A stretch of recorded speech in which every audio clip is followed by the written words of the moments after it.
भयंकर गरीबी के लिए दोषी कौन है? इस सवाल के पीछे का असली सच और वजह धर्म पर आधारित हमारी सामाजिक व्यवस्था में छुपा हुआ है, जिसकी पड़ताल जरूरी है। धर्म और त्योहारों के नाम पर आप एक साल का डाटा उठाकर देख लीजिए, आपको पता चल जाएगा कि किस तेजी से संसाधनों का फेरबदल होता है। लेकिन संसाधनों का ये फेरबदल धार्मिकता के नाम पर नीचे से ऊपर की ओर होता है। इसलिए समाज का 90% वर्ग सदा गरीब बना रहता है और 10% वर्ग संसाधनों का मालिक बना रहता है। यही वजह है देश में गरीबों के साथ साथ अरबपतियों की संख्या भी बढ़ती चली जा रही है। धर्म के नाम पर हर साल देश के कीमती संसाधन खरबों रुपया, मैन पावर कैसे बर्बाद किया जाता है, इसका उदाहरण मैं आपको देता हूँ। जनवरी से लेकर दिसंबर तक हर महीने कोई ना कोई धार्मिक त्योहार जरूर होता है, लेकिन हम बात करेंगे बड़े त्योहारों की, जो देश की बर्बादी के प्रमुख कारण हैं। इन्हीं त्योहारों में से एक है कुर्बानी का त्योहार, जिसमें धर्म के नाम पर करोड़ों बेजुबान जानवरों की हत्याएं की जाती हैं। देश में मुसलमानों की आबादी 20 करोड़ के आसपास है। अगर 20 करोड़ लोग मिलकर बकरीद के नाम पर एक दिन में 1 करोड़ पशुओं को भी मारते हैं तो यह कितनी बड़ी बर्बादी है। होली का त्योहार ऐसा ही एक त्योहार है जिसके नाम पर करोड़ों टन लकड़ियां स्वाहा कर दी जाती हैं। होली के बाद नवरात्रि के नाम पर 9 दिनों में भंडारा, जागरण और देवी पूजा के नाम पर संसाधनों की जबरदस्त बर्बादी तो होती ही है, साथ ही नवरात्रि के बाद बची हुई करोड़ों टन पूजा सामग्री नदियों और तालाबों को बर्बाद करती हैं। फिर इन नदियों की सफाई के नाम पर देश की गरीब जनता के खून पसीने की कमाई से करोड़ों का बजट पास किया जाता है। और हैरानी की बात है कि नवरात्रि का ये त्यौहार साल में 2 बार आता है। साल में लगभग 15 ऐसे बड़े त्यौहार भी होते हैं जिनमें बड़े पैमाने पर देश की नदियों को बर्बाद किया जाता है।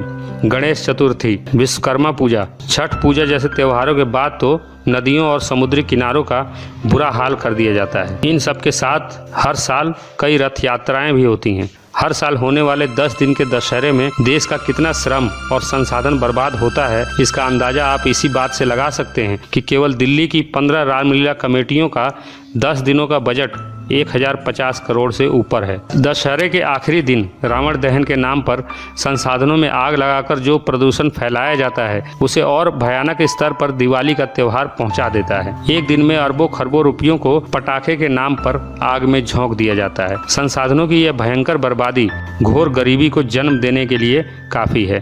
काल्पनिक ईश्वर और उसकी नकली किताबों की झूठी कहानियों के नाम पर एक साल में लाखों करोड़ रुपयों को बर्बाद कर दिया जाता है। इस बर्बादी में संसाधनों का जो जबरदस्त फेरबदल होता है, उसके परिणाम स्वरूप समाज का शोषक वर्ग और ताकतवर होता जाता है और समाज का एक बड़ा वर्ग वंचित बना रहता है।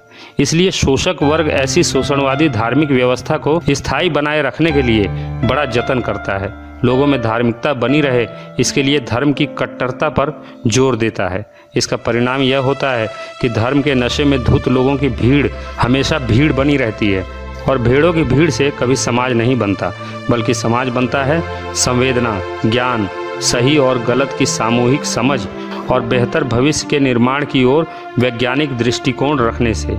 इनमें से कोई भी तत्व आपको भेड़ों की इस भीड़ में दिखाई नहीं देगा। यही वजह है कि घोर गरीबी और अराजकता भरे माहौल में इंसानों की ये भीड़ भेड़ की तरह जीने की आदी हो चुकी है। भेड़ों की इस भीड़ को फर्क नहीं पड़ता कि कोई भूख से मरे या कोई कुपोषण से। देश पर विदेशी कर्जा बढ़ रहा है। आज के समय हमारे देश पर 32 लाख करोड़ का विदेशी कर्ज लदा हुआ है, जो हर साल 3 से 4 लाख करोड़ की दर से बढ़ता चला जा रहा है। इस भारी कर्ज का 1 महीने का ब्याज ही 22,000 करोड़ रुपए होता है। देश पर हर साल चढ़ने वाले इस भारी कर्ज का कारण है ईमानदारी से टैक्स नहीं भरने की लोगों की प्रवृत्ति और राजनेताओं, उद्योगपतियों और धर्मगुरुओं का भ्रष्टाचार। देश को टैक्स देने में बेईमानी करने वाली जनता धर्म के प्रति कितनी ईमानदार है, इस बात का अंदाजा आपको 1 साल में देश के छोटे बड़े मंदिरों, मजारों और दूसरे धर्म स्थलों पर चढ़ाए गए बेशुमार दौलत से हो जाएगा। एक अनुमान के मुताबिक देश के छोटे बड़े 50 लाख मंदिर, धार्मिक स्थल, धार्मिक ट्रस्ट और 80,000 मजारों पर 1 साल में जितना चढ़ावा चढ़ता है, वो देश पर लदे कुल कर्जे का दोगुना होता है। मतलब अगर 1 साल के लिए ये धार्मिक बर्बादी रुक जाए तो देश का पूरा कर्जा तो साफ होगा ही, साथ ही करोड़ों बेघर, गरीब, बेसहारा लोगों की तकदीर भी सदा के लिए बदल सकती है। लेकिन जनता को धार्मिक लॉलीपॉप चुसाने वाला शोषक वर्ग कभी ऐसा होने नहीं देगा। एक उदाहरण और देखिए, सरकार ने गरीब बच्चों की शिक्षा के के लिए एक कोष बनाया था, जिसका उद्देश्य था समाज के सक्षम लोग गरीब और बेसहारा लोगों के उत्थान के लिए इस कोष में दान करें। लेकिन आपको हैरानी होगी कि 5 साल में लोगों ने इस कोष में केवल 1680 रुपए दिए, जबकि इस कोष के प्रचार प्रसार में ही सरकार के 1 करोड़ 22 लाख रुपए खर्च हुए थे। ये है हमारे धार्मिक समाज की गरीबों के प्रति संवेदना। दूसरी ओर अहमदाबाद के उमिया माता के मंदिर में केवल 7 घंटे में 21 लोगों ने 5 करोड़ रुपए चढ़ावे में दान कर दिए। ये है हमारा भारतीय धार्मिक समाज, जहाँ संवेदनशीलता केवल झूठे खुदाओं और नकली भगवानों के प्रति ही है। इंसानियत, प्रकृति और समाज के प्रति जनता की इस उदासीनता और बेरुखी की वजह क्या है? यहाँ गौर करने वाली बात यह है कि एक साल में लाखों करोड़ों रुपए के इस खेल से फायदा किसका होता है? सामाजिक धार्मिक व्यवस्था द्वारा धर्म के नाम पर सामूहिक रूप से की जाने वाली बर्बादी और राजनीतिक भ्रष्टाचार के कारण गरीबी कम होने के बजाय हर साल लगातार बढ़ती है।